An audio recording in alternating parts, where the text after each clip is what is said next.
Our vision. Matthew 5 verse 14. The Lord makes us like a city on a mountain that cannot be hidden. Our mission. Ephesians 11-16. To equip his people for works of service, so that the body of Christ may be built up. Our strategy. Mark 16 verse 15. Go into all the world and preach the gospel to all creation. Our values. Grow. In the image of Christ.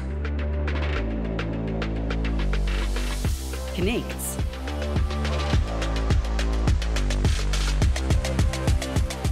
Live in connection with others. Serve. With your God-given gifts. Share. The message of Jesus Christ.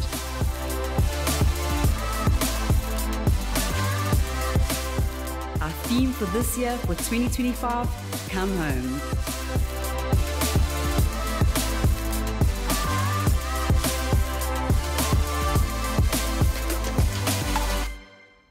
Amen. Amen. Another service, another opportunity to praise the name of the Lord and to make Him great in our lives and into the lives of those who we get into contact with on a daily basis. And I hope that you are excited to be here this evening. It sort of sounded exciting, but it's more like it. Most definitely more like it. We're kicking off a new 6-week series this evening. As you can see, the title, almost there we go. You can see the title up there. And this 6-week series is going to be all about servanthood. It's actually going to last for 8 weeks, but then obviously 2 of the weeks there'll be worship services where we will be making the name of the Lord great through the worship. And I don't know about you, yes, but I love those worship services. I just love it when we come together and everyone can just in one accord, that we can just lift up our hands and say, Lord Jesus, I've got nothing else to rely on but on you. It's just amazing. And I better get started because I see we're already busy running out of time. So without further ado, let's just bow our heads as we open up in prayer. Father, we thank you this evening that once again, Lord, that we can gather in your name, Lord. Lord, we are here to exalt you as the King of Kings and the Lord of Lords. Father God, your word tells us that you are the bright shining morning star and that you are the great I am. And Father, we are here to make your name great, and we pray that you'll break open your word to us tonight, Lord. That we will receive once again, Lord Jesus, that special something that you have for each and every individual here tonight. That we will walk out of here today, Lord, that we will have a message in our hearts, Lord Jesus, that we can take into the world, Father. And Lord, I pray as always that you'll watch over the words of my mouth and the meditation of my heart, that it'll be found acceptable unto thee, our Lord and our Savior. Amen and amen. Servanthood. Such a broad spectrum. There's so many ways that we can serve people. And you know what the thing is, when it comes to servanthood, obviously I want to say it first and foremost, the best servant, the most powerful example of servanthood is Jesus Christ. Above everything. We look at his life and we see it wherever he went, whatever he did, in the way that he ministered, in the way that he spoke to people. He was always being a servant to people. And just that concept of a king being a servant, it freaks us out. Because it's not the way that it's supposed to be. You know, because this world teaches us that in this world, in this life, you aren't glorified as a servant. You are only glorified when you are seated on the throne. That's what this world teaches us. In other words, people strive so much for success and for wealth and being served themselves that they lose something so special and something that is so close to the heart of God that they neglect to serve others. serving others is one of the most powerful ways to glorify God in your life. And you know what? It might not make sense to you, and we're going to go into one or two scriptures this evening, but I want to show that many of you here already, you're part of this team. This next 8 weeks, we have what we call our Super Sundays. And you know what? This whole week, the team has been working relentlessly to get everything ready. And for us, you know what? We arrive here and the banners are up and everything is done and the soup is already cooked. It's done. Those ladies cooked yesterday, the whole day, the entire day they were busy cooking, preparing the soup for you. So what were they doing yesterday? They were being servants to you without you even knowing it. The people that stand at the doors, I said it this morning as well, the people that stand at the doors every Sunday morning and greet you with a smile on their face, the people that will hand you a cup of, after this service, by the way, it's not going to be soup, it's going to be hot chocolate in the coffee shop. You can look forward to it. I've tasted it. It's really good. The people that will be serving you with that cup, you know what they're doing is they are showing you what it is to be a servant. Because let's face it, they don't have to do it. They don't have to come to, they can just come to church and they can come and sit and they can worship and they can praise God and they can do everything that we all do, and then they can walk out of here, just go home and carry on with life. But they choose, they make an active choice. And there's so many levels of servanthood not levels, but there's so many ways to serve in the kingdom of God. But I want to go directly to Matthew 20, verse 28 this evening, and it says the following. It says, even as the Son of Man came not to be served, but to serve, and to give his life as a ransom for many. Sure.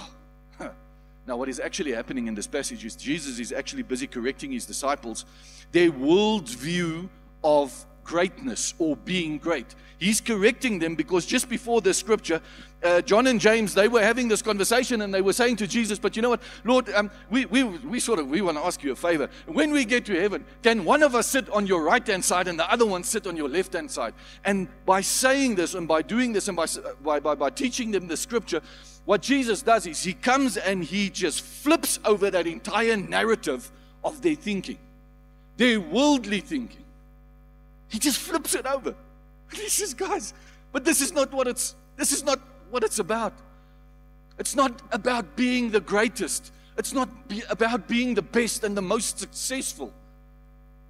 But it's about serving others, serving the people around you, and serving them with the love that God has placed inside of you. I said it this morning as well, and I said, you know what, but it's the love of God. Listen to me this evening. It's the love of God that compels us. I don't know about you, but it's certainly like that for me.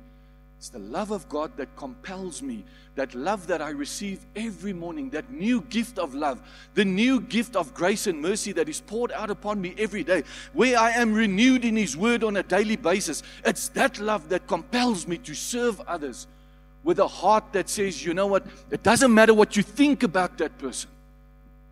It matters what God thinks about them. Because you and me, we don't know, friends. There might be a person and they might look dreary, or they might look tacky, or whatever in your sense of the word. But to God, that person is special. That person is so special in the kingdom of God, and we don't know. Let's acknowledge this tonight. We don't know what the plan and the purpose is that God's got for that person's life. And by you serving that person in a way that is not judgmental and sort of forthcoming, but serving them in a way that the love that you receive so freely and giving them that love and serving in that way, you might awaken something inside of them that will set them free for the rest of their lives. But again, if we look at the world, if we look what's going on in the world, if we look at social media and everything that's going on, the world screams, you know what, climb this ladder to success. Because you know what, once you reach the top, then no one can touch you. No one can lay a hand on you, or no one can take anything from you. My dear friend, please don't ever fall into that trap that thinking that if you have success in the world, that you'll be successful in light of the kingdom of heaven. We see it. I spoke this morning in the Afrikaans service about washing feet, and just the fact that Jesus washed the feet of his disciples. And again, I want to emphasize it in this scripture, the Son of Man, the King of Kings, the Lord of Lords, the one who we celebrate every single day, or should celebrate every single day. That one, the one that was sent by God, that left the riches of heaven, that came down, that, I just want to say, that humbled himself in such a manner that it doesn't make sense to us. That one bows down and washes the feet of his disciples. That one speaks to his disciples and he says to them, but I didn't come to be served. I came to be a servant. And I don't know about you, but you know what? If I look at the life of Jesus, and if I look at everything that the Lord wants from us, that life that he reflected when he was walking on earth is the life that he wants us to reflect while we are still here. In other words, what he wants us to do, he wants us to be more kingdom-minded in the way that we serve, in the way that we do these acts that we do. Because again, we can very easily fall into that trap where we say, but you know what? You know what? If I'm going to do that, a lot of people are going to see me. Oh, and I'm going to look so good. Man, they're going to think so much of me. Put it behind you. Put it behind you. Because it's not about you today. It will never be about you. But it will always be about our Lord and Savior Jesus Christ. Changing your heart, changing your life, changing your circumstances, changing who you are so that you can become a better version of yourself. Why? So that you can exalt him, that you can glorify him in everything that you do, in everything that you say, in every thought that you think. And you know what? For some of us, it's an exhausting thought. If we even think that we have to live our lives as servants to others, we think, but, you know, Lord, when is it going to be my chance? My chance to get up there and just to do something great. You know what? You have the opportunity to do something great every moment of every day. But something great in someone's eyes or in one person's eyes is not someone great in another person's eyes. It's not something great in another person's eyes. It might also not be something great in God's eyes. So I want to tell you this evening, the more you can humble yourself and serve those around you. I want to go back to Scripture and I want to say, but you know what? Does the Lord not say, draw closer to me and I will draw closer to you? Does he not also say in his word that I resist the proud, but I give greater grace to the humble? Friends, I don't know about you, but I cannot live without God's grace. I cannot live without God's grace. The fact that you open up your eyes, we say it almost every Sunday. The fact that you open up your eyes every single morning, it is the grace of God that has been poured out upon you in that specific day. The least that we can do is just to open that good book and to read and to see what He's got for us, so that He can point us in the right direction for that day, so that He can point us and He says, but you know what, I want you to go speak to that person. I want you to go serve that person. I want you to serve them with the love of Christ. But again, what does the world say?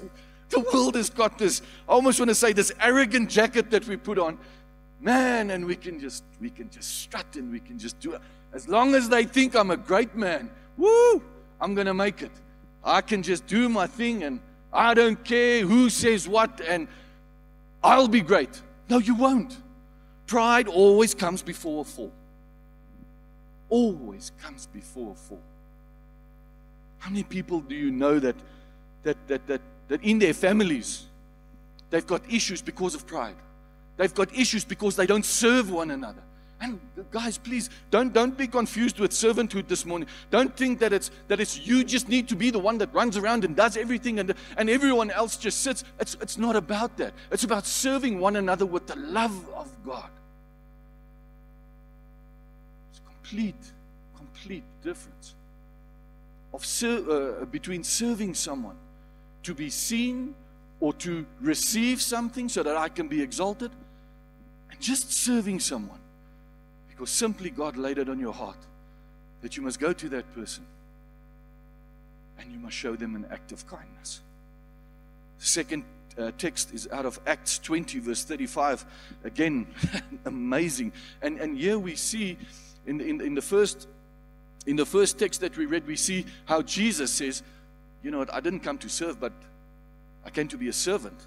And look at what Paul says here in the book of Acts. In all things I have shown that by my working hard in this way, we must help the weak and remember the words of the Lord Jesus, how he himself said, it is more blessed to give than to receive. Now you say, but okay, so now being a servant, you know, this is about giving. And immediately when we read the scripture, we connect it to monetary, or there's a monetary value to it. Oh no, okay, so now I must now go and I must, you know what, where the Lord lays it on your heart, it's exactly what you must do.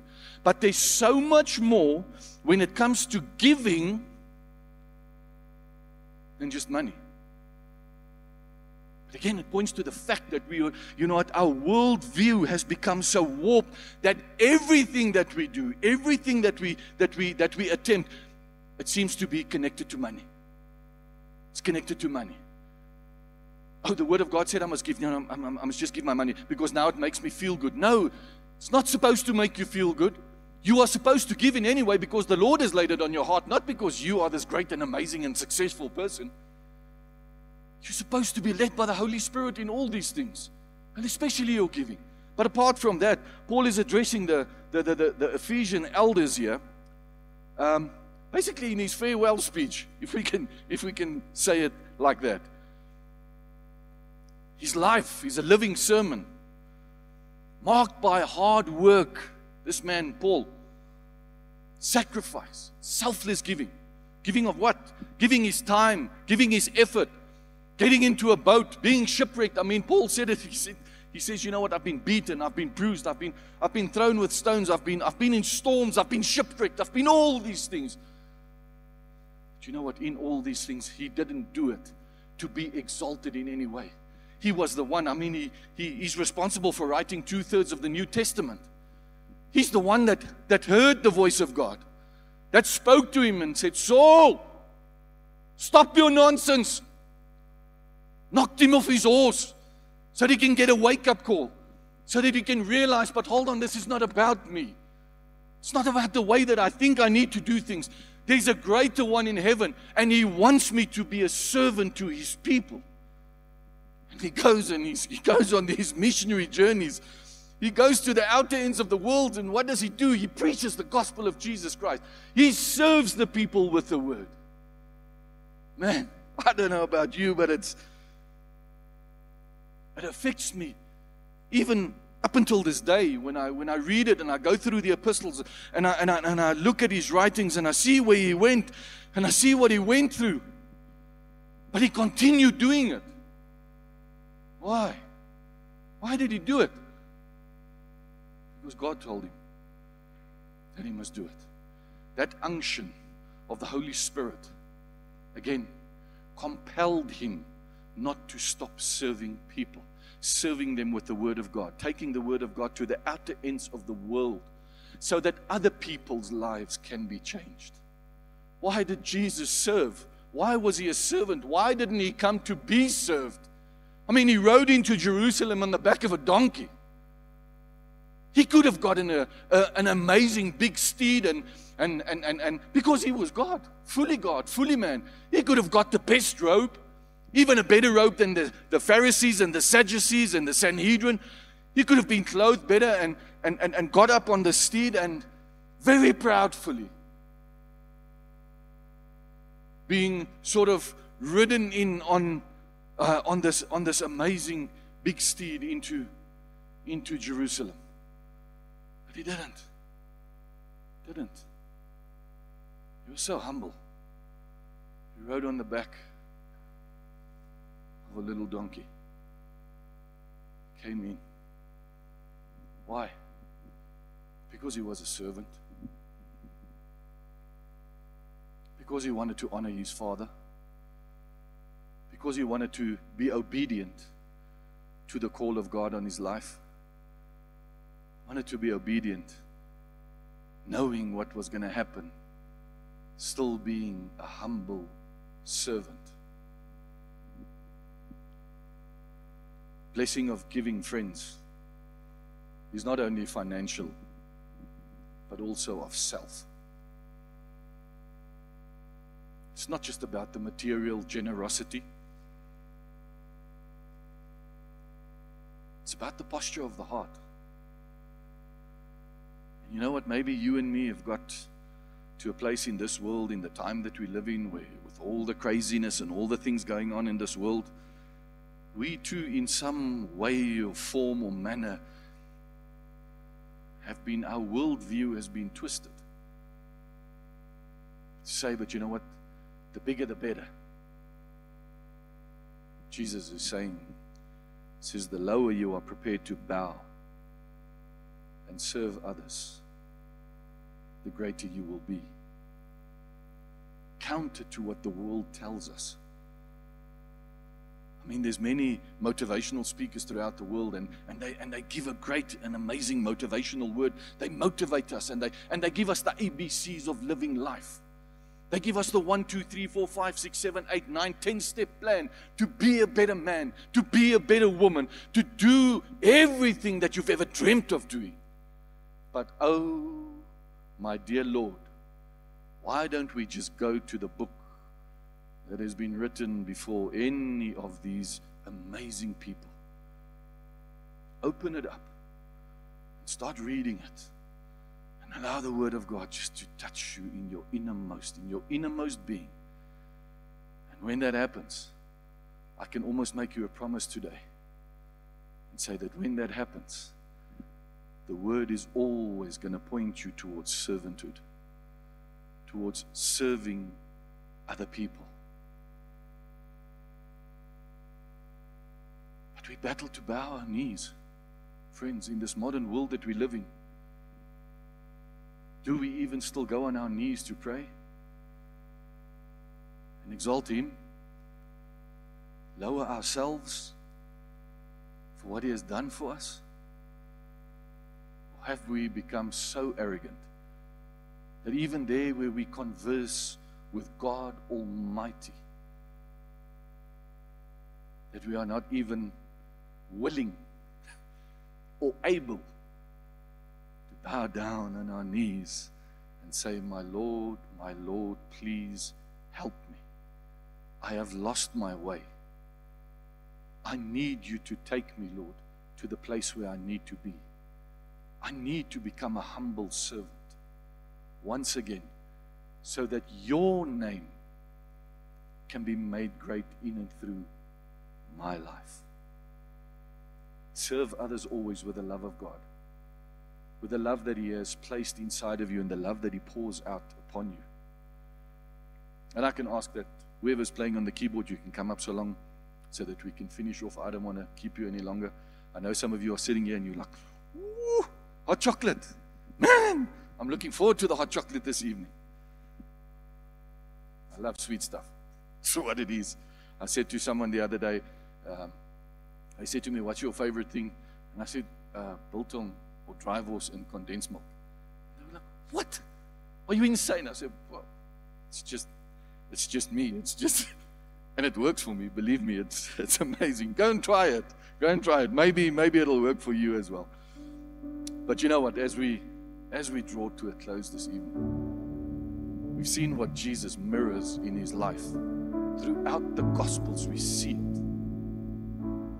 See the Son of God humbling Himself, serving His disciples, serving the people around Him. And yes, when it comes to healing, when it comes to miracles, when it comes to all those things, He was serving people. We look at the life of Paul and we see how Paul mirrors the image of Christ. Well, not the image, but how Paul mirrors the life. That same love. And saying, you know what, I don't care what they say about me, man. I don't care what they do to me. I don't don't care whether they stone me or try to stone me or kill me in a prison or whip me with the maximum lashes. I don't care whether I'm shipwrecked or whatever the case may be, but me, I'll serve Him. And I will serve others around me. Because that is what He's called me to be. And the more I can become like Him, the better it will be for me. Because we forget, friends. We think we accumulate things in this life so that we can have this great and amazing life. But the Word teaches us, do not gather up treasure for yourself where rust and moth can destroy it. Gather those treasures in the kingdom of God. And how do we do it, friends? How do we do it? By showing the love of Christ to the people that we get into contact with every moment of every day. And I know it's difficult because some people are difficult, man. They're as hard as rock. You cannot break through to them, and sometimes you get frustrated. And you get to a place where you say, Lord, I can't do this anymore, man. They don't want to listen to me. They don't want to hear, Lord. But just humble yourself one more time again. Say, my Lord, open up this way. Show me how to speak to this person. Show me how to serve them in a way with your word, Father God, that will break open that what you have got planned for them, Father. It's crazy. It's crazy that I even get emotional about these things. But if it's your heart, it's your heart. And there's nothing you can do about it. And unashamedly, I will do it again and again. Because if I have to tell you my life story, and I have to tell you all the things that He's carried me through, all the things that He's shown me, how the Word has washed me and continues to wash me on a daily basis and help me and uplift me and strengthen me and guide me, my dear friend, you will run. You will run to the Master.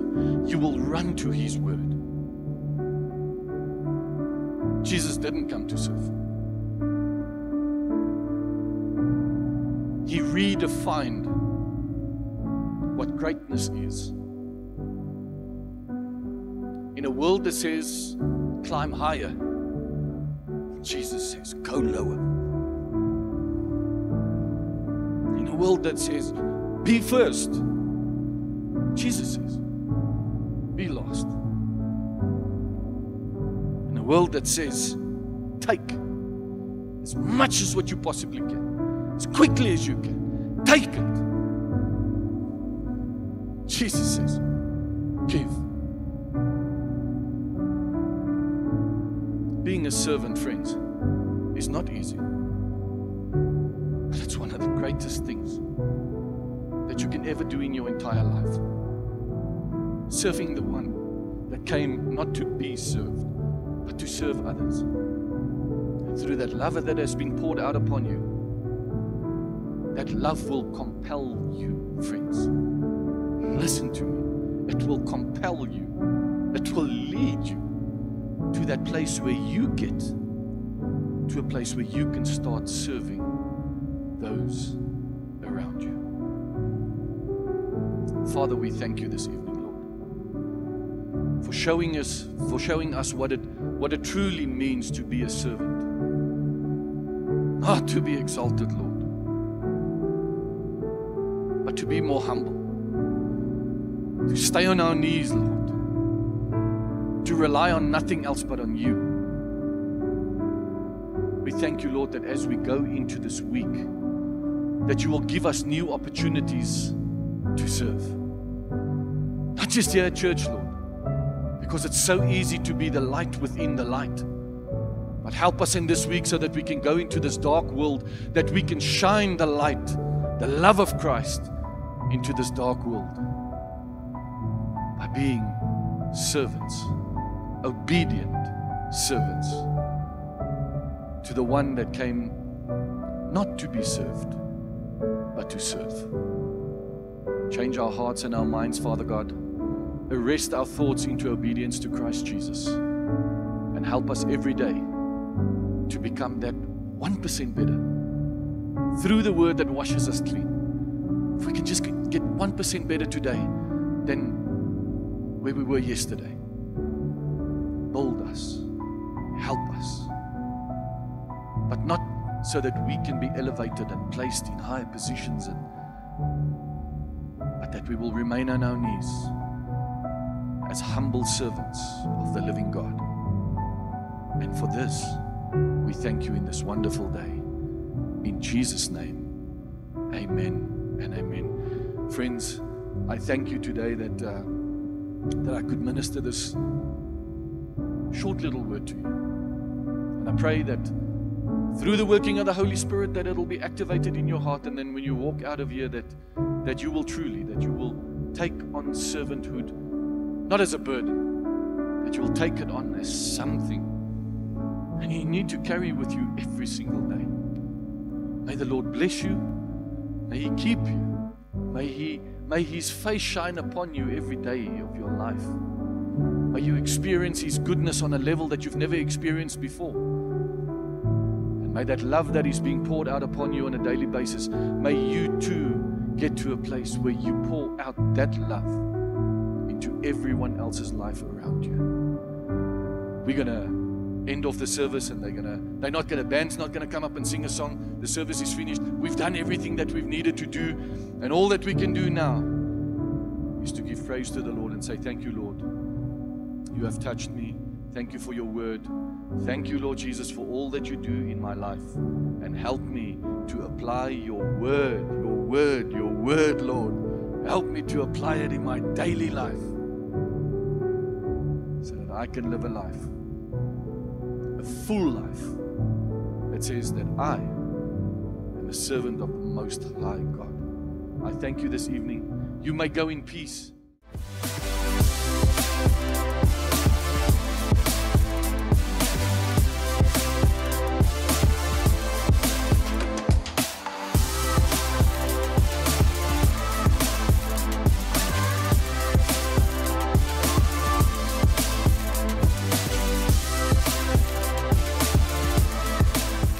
Our vision.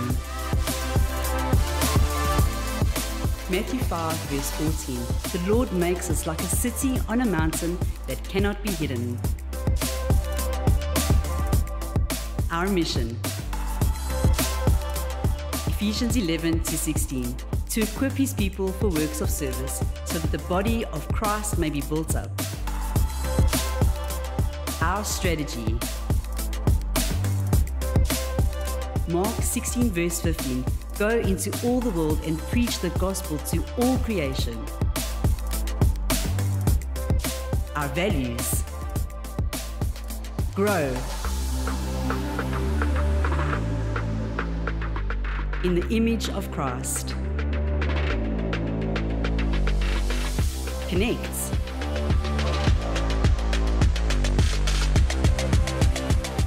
Live in connection with others. Serve with your God-given gifts. Share the message of Jesus Christ.